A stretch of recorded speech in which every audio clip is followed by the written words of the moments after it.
네, 하나님 말씀 디모데후서 4장 1절에서 2절 말씀 읽어드리겠습니다.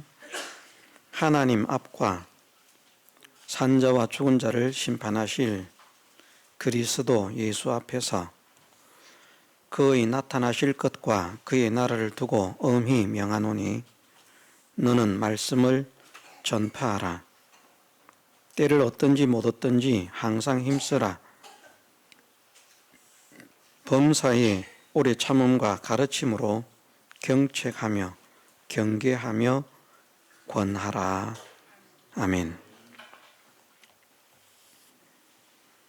네, 때를 얻든지 못 얻든지 항상 말씀 전파하기를 힘쓰라 하는 이것은 주님이 지엄하신 명령이라 하는 것을 엄히 명하노니 라고 말씀을 하셨습니다. 이 명령을 하시면서 하나님 앞과 산자와 죽은 자를 심판하실 그리스도 예수 앞에서 그의 나타나실 것과 그의 나라를 두고 명하는 것이라 말씀을 하십니다. 예, 하나님이라 말씀하시는 것은 우리 믿음의 대상이죠. 하나님이시기 때문에 우리가 믿는 것입니다. 하나님이 아니라면 믿을 필요도 없고 믿어서는 안 됩니다. 사람도 믿어서는 안 됩니다. 아무리 힘있고 능력 있는 사람이라도 사람을 믿거나 의지하지 말라. 사람을 의지하지 말라. 그 호흡은 수에 칠 가치가 없다. 사람을 믿는 사람들은 어리석은 사람들입니다. 더욱이 하나님을 믿는 성도는, 구원받은 성도는 모든 인생들 중에서도 더욱 존귀한 자인데, 세상적인 관계에서 볼 때는 불신자가 대통령이고 불신자가 왕이고, 믿는 하나님의 자녀는 그 밑에 신하든지 또는 백성이든지 국민이든지, 그래서 육신적이고 세상적인 관점에서 볼 때에는 오히려 불신자가 믿음의 사람 위에 있다고 할지라도 신령한 이치에서 볼 때, 진리의 이치에서 볼 때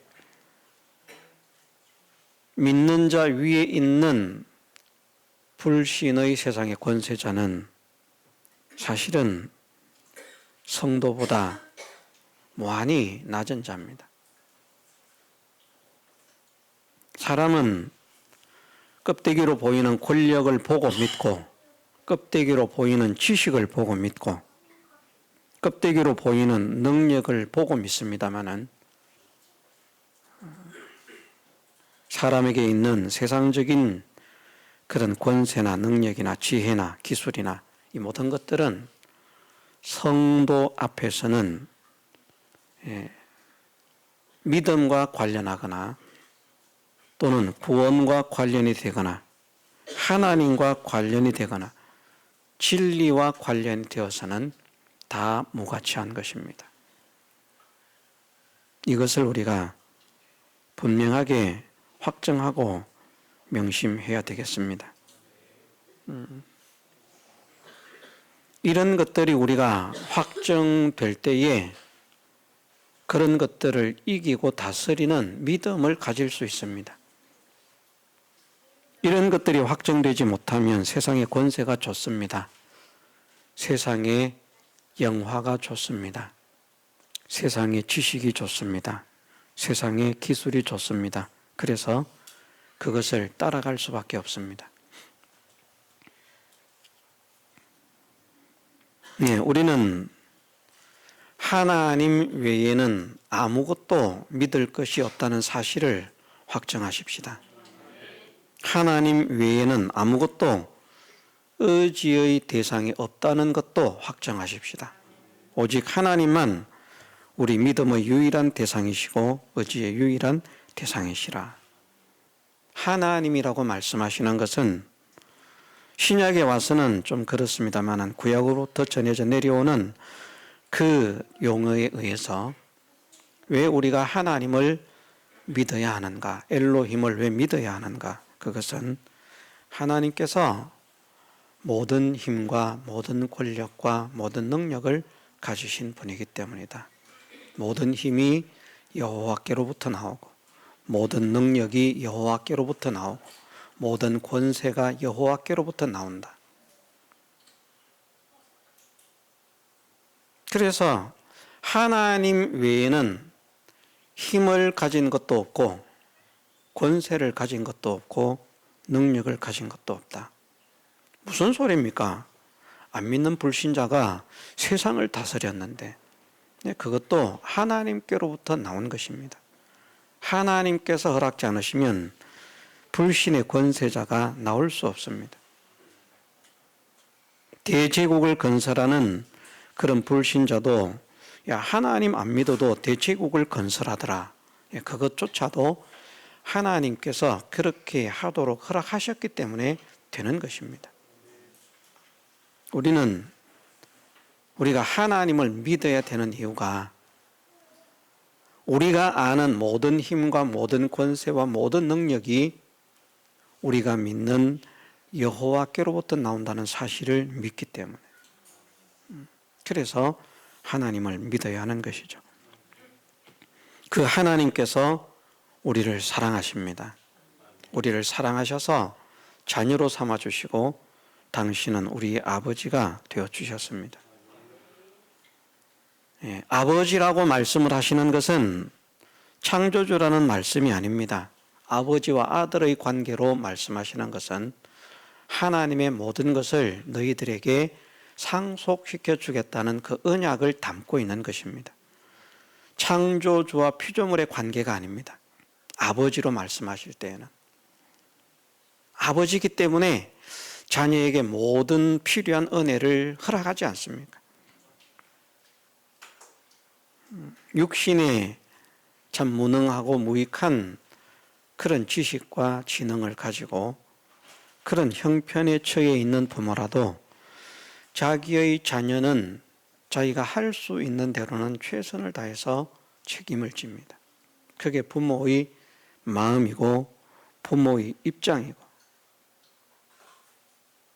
하나님께서 우리에게 당신을 아버지로 알려주시고 우리를 자녀로 알려주시는 것은 그렇게 아버지가 자녀를 책임지는 것처럼, 부모가 자녀를 책임지는 것처럼 내가 너희를 책임지겠다, 양육하겠다, 보호하겠다, 인도하겠다 하는 약속뿐 아니라 후에 나의 모든 것을 너희들에게 상속시켜 주겠다 하는 약속입니다.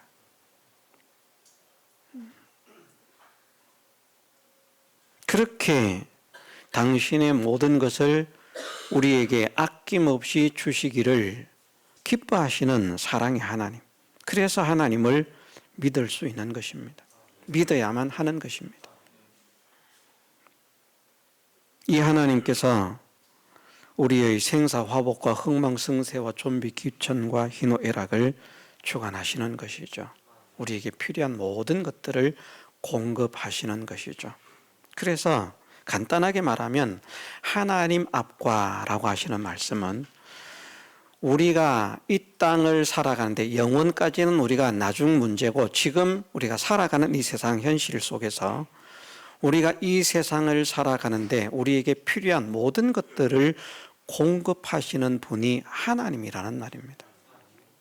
우리가 하나님의 은혜와 상관없이 살아가는 자가 아니라 우리가 살아가는데 우리가 볼 때에는 하나님이 우리의 삶에 아무런 관련성이 없는 것 같지만 사실은 우리가 숨을 쉬는 것도 하나님께서 은혜를 주시고 우리가 보는 것도 듣는 것도 하나님께서 은혜를 베풀어 주시고 우리가 살아가는 것도 하나님께서 은혜를 베풀어 주시고 우리가 살아가는데 필요한 모든 것들을 공급하시고 책임지시는 그분을 하나님이라고 말씀하십니다. 은혜를 베푸시는 자. 그래서 우리는 우리에게 은혜를 베푸시는 그분 앞에서 살아가는 사람이 되어야 하는 것이죠. 다시 말해서 나는 하나님의 은혜로 살아가고 있구나 하는 것을 깨닫는 자로 사는 것이죠.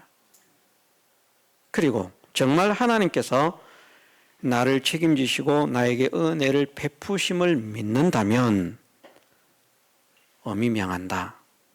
복음을 전하라는 것이죠.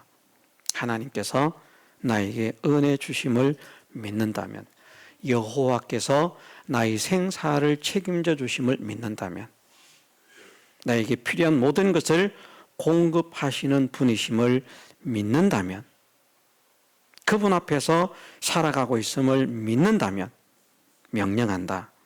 말씀을 전파하라. 우리가 하나님을 믿는 믿음의 사람이라고 하면 말씀을 전해야만 하는 것입니다. 산자와 죽은 자를 심판하실 그리스도 예수 앞에서 물론 하나님도 심판하십니다. 예수님도 심판하십니다. 우리도 심판합니다. 하나님의 말씀도 심판합니다. 핵심은 심판자라는 것이죠. 앞에는 은혜를 베푸시는 분이고요. 은혜를 베푸신 하나님께서 때가 되면 예수 그리스도를 통해서 산자와 죽은 자를 심판하실 때가 있을 것입니다. 우리의 행위를 따라서, 우리의 삶을 따라서, 우리의 믿음을 따라서 심판하시는 때가 있다는 것이죠. 심판하시는 하나님. 그 하나님의 심판을 생각한다면 나그네로 사는 세상을 허송세월하지 말고 두렵고 떨림으로 조심해서 근신하면서 살 것을 말씀하신 것입니다. 그래서 이 두 가지를 함께 말씀합니다. 하나님께서 나에게 은혜 베푸심을 믿는다면 복음을 전하라. 산자와 죽은 자를 심판하실 하나님과 예수 그리스도를 믿는다면 복음을 전하라. 그리고 그의 나타나실 것과 예수님의 재림이죠. 예수님께서 재림하심을 믿는 사람이라면, 예수님께서 재림하시지 않는다고 믿어도 어쩔 수는 없습니다만은 우리는 주님의 재림의 약속을 믿고 소망하면서 바라보고 있습니다. 주님께서 반드시 다시 오실 것이라고 말씀을 하시는데, 다시 오실 주님을 소망하고 바라본다면 복음을 전하는 사람이 되어라. 그리고 그의 나라를 두고 엄히 명한다. 천국을 두고 명한다는 것이죠. 사실은 우리가 구원을 받았다면 천국이 무슨 없어지는 것도 아닌데 무슨 관계가 있겠습니까마는, 그러나 하나님께서 우리에게 천국을 선물하셨다는 사실을 믿는다면 복음을 전하라는 것입니다. 우리에게 은혜 베푸시는, 우리가 살아가는 앞으로도 영원토록 은혜 베푸실 분이지만 천국에서는 전도할 필요가 없거든요. 전도는 언제 해야 하는가? 우리가 흙에 속한 몸을 가지고 살아가는 이 세상의 삶 속에서 해야 하는 것입니다. 영원토록 우리에게 은혜를 베푸실 분이지만 지금도 은혜 가운데서 살아가고 있음을 믿는다면, 은혜 받은 줄 믿는다면 복음을 전하라. 하나님의 심판을 믿는다면 복음을 전하라. 주님께서 재림하실 것을 소망하고 기다리고 있다면, 그것을 믿는다면 복음을 전하라. 하나님의 나라를 주신 것을 믿는다면 복음을 전하라. 말씀을 하시고 있습니다. 그러므로 우리는 이 네 가지 사실을 믿기 때문에 복음을 전하기를 힘쓰는 자가 되어야 됩니다. 아이고, 복음 전할 필요 없다. 그런 사람에게는 하나님께서 그에 합당한 그런 징계가 있을 것입니다. 우리가 복음을 전하는 것은 어디에까지 연결이 되는가 하면 7절 8절 이후에 보면 내가 선한 싸움을 싸우고 나의 달려갈 길을 마치고 믿음을 지켰으니 이제 후로는 나를 위하여 의의 면류관이 예비되었으므로 주 곧 의로우신 재판장이 그날에 내게 주실 것이니 내게만 아니라 주의 나타나심을 사모하는 모든 자에게니라. 아멘. 의의 면류관을 받게 되는 여기에까지 전도는 연결이 된다는 것을 말씀하시고 있습니다. 생명의 면류관, 의의 면류관, 영광의 면류관, 자랑의 면류관, 면류관의 종류가 있다고 하지 않습니까? 그런데 이제 의의 면류관이라 그렇게 말씀을 하실 때 이 의의 면류관이 사실은 하나님의 뜻을 명중시켜 드리는 자에게 주시는 면류관인데, 하나님의 뜻을 명중시켜 드리는 자에게 하나님께서 기뻐하시도록까지 하나님의 뜻을 명중시켜 드리는 자에게 허락하시는 면류관이 그것이 의의 면류관인데, 잘못 생각하면 율법을 준수하는 계명을 지키는 것이 의의 면류관이 되는 것이 아닌가 이렇게 생각할 수도 있는데, 본문에서는 그렇게 연결을 하지 않고 전도와 복음을 전하는 것, 말씀을 전하는 것과 이 의의 면류관을 연결을 시키시고 있습니다. 하나님께서 기뻐하시도록 하나님의 뜻을 이루어드리는 그 하나님의 뜻 가운데에는 우리를 향하신 하나님의 뜻이 여러 가지가 있지 않습니까? 항상 기뻐하고 쉬지 않고 기도하고 범사에 감사하는, 이것도 그리스도 예수 안에서 우리를 향하신 하나님의 뜻이죠. 그것도 하나님의 뜻인데, 그것보다도 더 중요한 뜻이 무엇인가 하면 죽은 자를 살리는 것입니다. 사람을 구원하는 것입니다. 하나님의 뜻은 구원 완성이라고 하는 한마디에 귀결이 됩니다. 하나님의 뜻은 구원 완성입니다. 뜻이 하늘에서 이룬 것 같이 땅에서도 이루어지다라고 하는 말씀은 그런 말씀입니다. 하나님은 완벽한 설계도를 준비를 해 놓으셨습니다. 그리고 우리에게 구원을 주실 때에도 우리가 배우기를 불완전한 구원을 주시는 것이 아니라 완전한 구원을 주신다는 것이죠. 지옥을 벗어나 천국에 가는 그 구원뿐 아니라 하나님의 나라에서 누리며 살게 될 그 모든 권세나 부요나 영광이나 기능이나 실력이나 지식이나 그 모든 것들도 완전한 것을 주신다는 것이죠. 그런데 그것을 이제 우리가 이 세상을 살아가면서 이루어야 한다라고 말씀하시는 것은, 그것을 우리에게 주셨는데 우리의 것으로 확정되는 것은 우리의 믿음에 의해서 결정이 좌우가 된다는 것입니다. 우리가 없는 구원을 만들어내는 것도 아니고요, 무슨 재료를 가지고 하나하나 만들어가는 것도 아니고, 힘을 쓰니까 하나님께서 거기에 합당한 것을 만들어서 주시는 것도 아니고, 이미 구원의 영광, 구원의 상급, 이 모든 것들을 완벽하게 주셨다는 것입니다. 하나님은 그것을 실상으로 내 것으로 받아서 누리게 되는 데에는 내가 구원을 만드는 것은 아니지만 주신 구원을 간직하는 방법이 믿음으로 사는 것이라는 말이죠. 간직하는 방법이. 그래서 우리가 믿음으로 힘써 살아야 할 이유는, 어떤 사람들은 간직하는 것이라면 힘써 살지 않는다, 그렇게 가르치면 안 된다, 잘못됐다, 성경은 그렇게 말씀하지 않는다, 우리가 힘써 살아서 없는 구원을 만들어내는 게 맞다, 만들어야 힘을 써서 만들지, 그렇게 말하는 것이 옳은 것처럼 보이지만 힘써 살아서 나타나는 결과는 마찬가지고요. 저는 생각하기를 없는 구원을 만들기 위해서 힘쓰는 것보다 주신 줄 믿는 그 구원을 간직하기 위해서 힘쓰는 것이 훨씬 더 치열하게 힘을 쓸 것이다, 저는 그렇게 믿습니다. 사람의 생각의 차이입니다만은, 생각의 차이, 작은 생각의 차이 같습니다. 결론적으로는 사실은 같은 말이에요. 힘을 써서 요만큼 이루었다는 말이나 그만큼 힘을 쓴 만큼 간직하게 되었다는 말이나 결론적으로는 보면 같습니다. 다르지 않습니다. 받게 되는 게 똑같기 때문에. 그런데 중요한 것은 무엇인가 하면 구원을 얻기 위해서 힘을 쓰면, 의를 이루기 위해서 힘을 쓰면 그리스도와 상관이 없는 자가 된다는 겁니다. 그런 말씀이 있다는 겁니다. 왜 바리새인들은 말씀대로 사는 것을 그 시대 성도들에게 가르치는데 배나 지옥 자식을 만드는가? 율법주의가 무엇이 율법주의라고 했습니까?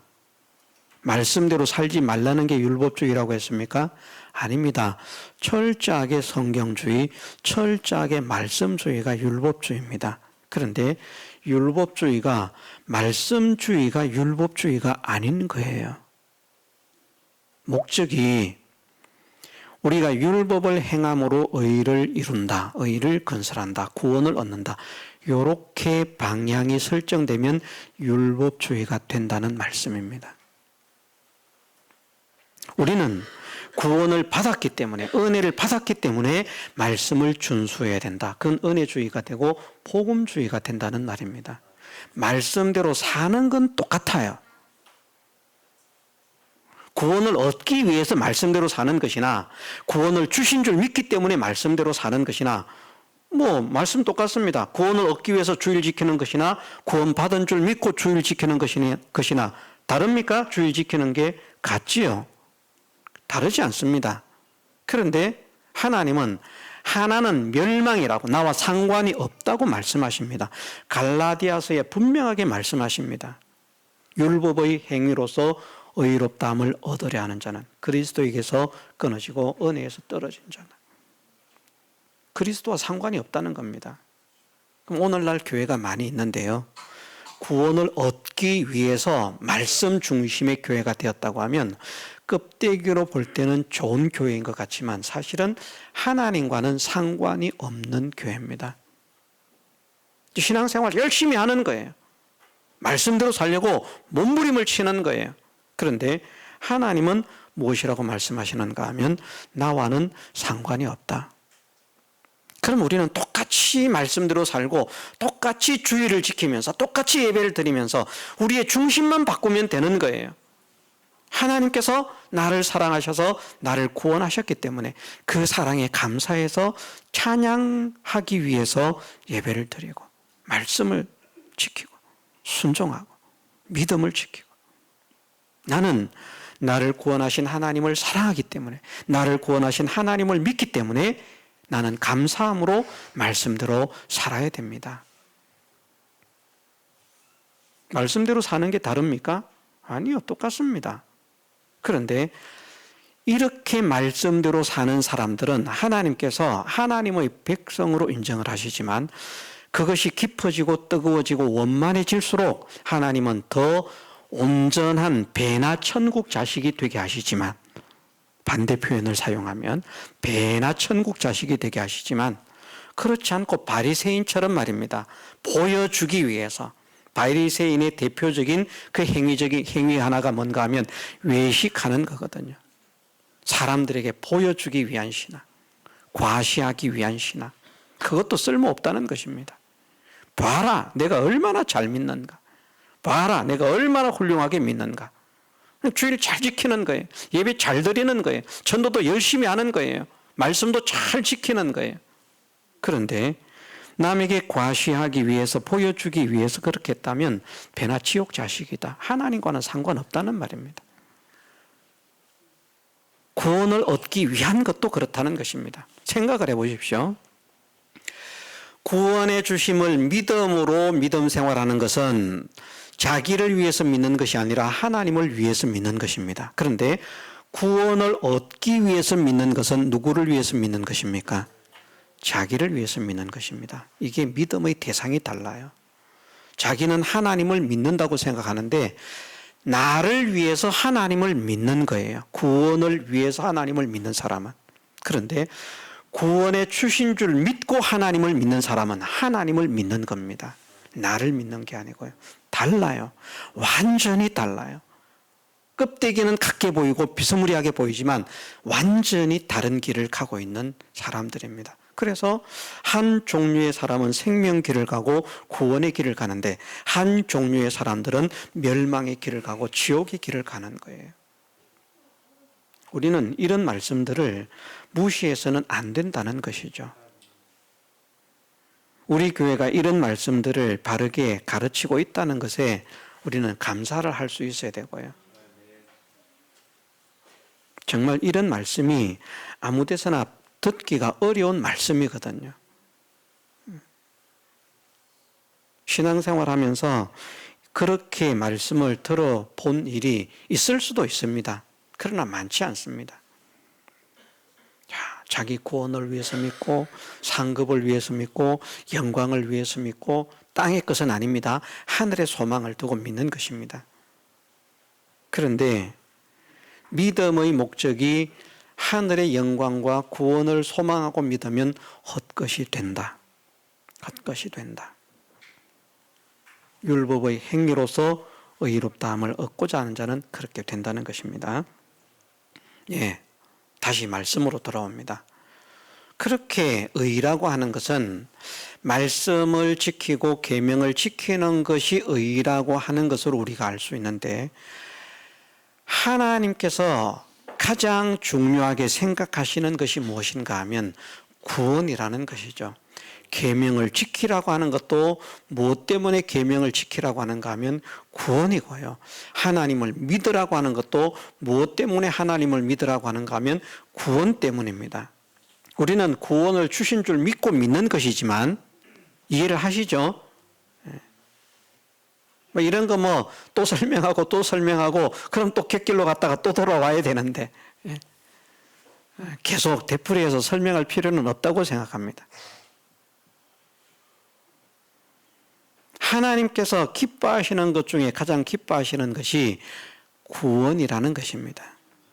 나의 구원을 이루고 다른 사람의 구원을 이루는 것, 자타의 구원을 이루는 것, 죽은 자를 살려내는 것. 아버지의 뜻은 나를 믿는 사람을 마지막 날에 다시 살리는 그것이 아버지의 뜻이라는 겁니다. 그것이 구원이라는 말이죠. 그 구원을 위해서 예수님이 그 희생을 하신 것 아닙니까? 구원이 아니라면 예수님께서 이 땅에 오실 필요도 없고요.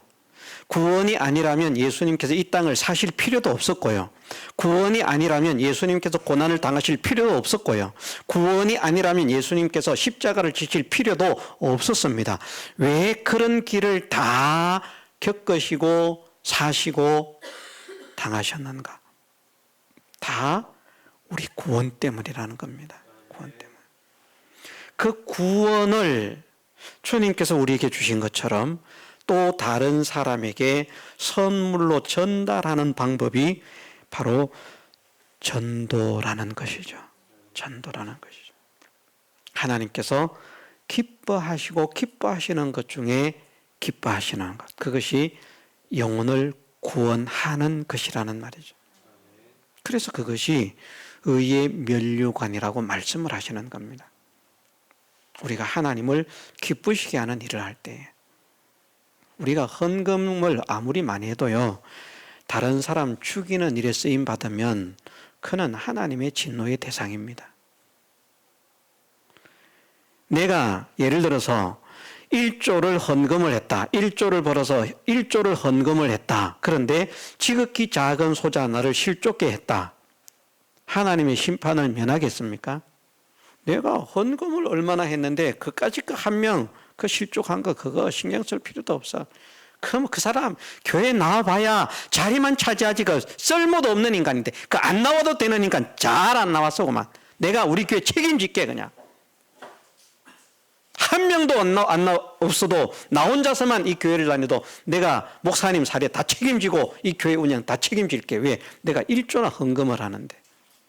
진짜 1조 헌금하면 뭐 떵떵거리면서 교회가 나가지 않겠습니까? 그런데 영혼을 실족해 하면요. 저는 그렇게 믿습니다. 확신합니다. 그 사람은 모르겠습니다만은 구원이 없을 것이라고 생각합니다.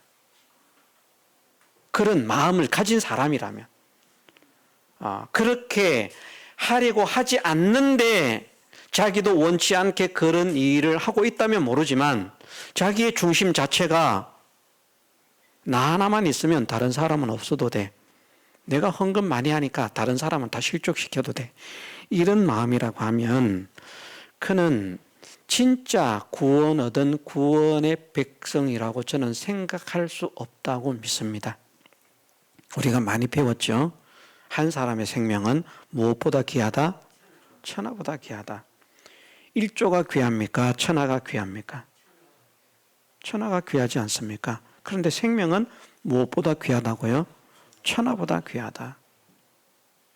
그 우리가 잊어버리면 안 됩니다. 생명 하나하나는 천하보다 귀합니다. 네. 그 천하보다 귀한 한 생명을 구원해낸 것, 얼마나 하나님께서 기뻐하시겠습니까? 또 그렇게 가르친 일이 있습니다. 우리가 하나님께 드리는 모든 것은 다 하나님께서 내게 주신 것으로 드리는 것이지만 유일하게 내 것이 아닌 것을 하나님께 드리는 것이 전도라고요. 돈 1조가 아니라 1000조, 100조를 해도요, 그 하나님께서 내게 주신 것으로 하는 겁니다. 그런데 다른 사람의 생명은 내 것이 아닙니다. 내 소유가 아닙니다. 이것을 우리가 깨달을 수 있어야 되겠습니다. 왜 복음을 들고 산을 넘는 그것을 그렇게 하나님께서 기뻐하시는가? 여기도 보면 그렇게 말씀을 하시죠.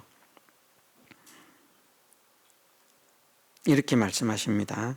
그러나 너는 모든 일에 근신하여 고난을 받으며 전도인의 일을 하며 내 직무를 다하라 말씀하시죠. 또 앞에서는 너는 말씀을 전파하라. 때를 얻든지 못 얻든지 항상 힘써라.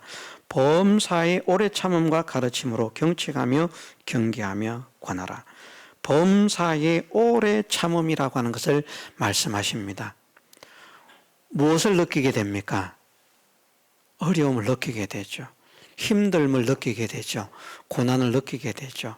복음을 전하고 나가는 길이 순탄한 길 같지만 바울의 경우로도 보니까요, 복음을 들고 나가는 길이 하나님께서 기뻐하시는 길인데 결코 순탄하지 않았습니다. 수많은 대적들이 있었습니다. 수많은 방해들이 있었습니다. 수많은 어려움이 있었습니다.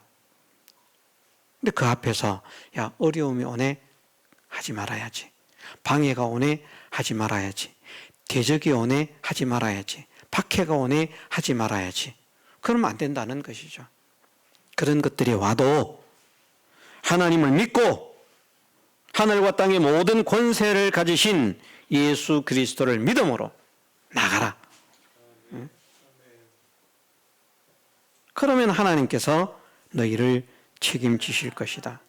그런데 어쨌든 그 복음을 들고 어려운 고비를 넘어가는, 통과하는 그 사람의 모습이 하나님 보실 때 그렇게 사랑스럽다는 것을 말씀하시고 있는 것입니다. 무엇 때문에? 하나님의 소원이 무엇이라고요? 구원이기 때문에. 하나님의 소원은 구원입니다. 그 하나님의 소원을 풀어드리는 우리가 되십시다. 다 같이 통성으로 기도드리겠습니다.